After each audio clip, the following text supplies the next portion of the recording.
El número de muertos por las fuertes lluvias que azotan desde comienzo de esta semana el estado de Pernambuco, en el noreste de Brasil, subió a 84, mientras decenas de personas siguen desaparecidas según fuentes oficiales.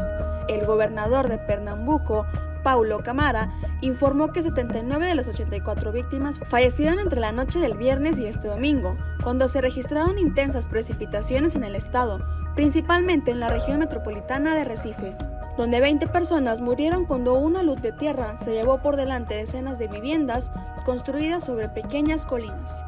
¿Tú qué piensas de esto? Déjanos tu opinión en comentarios.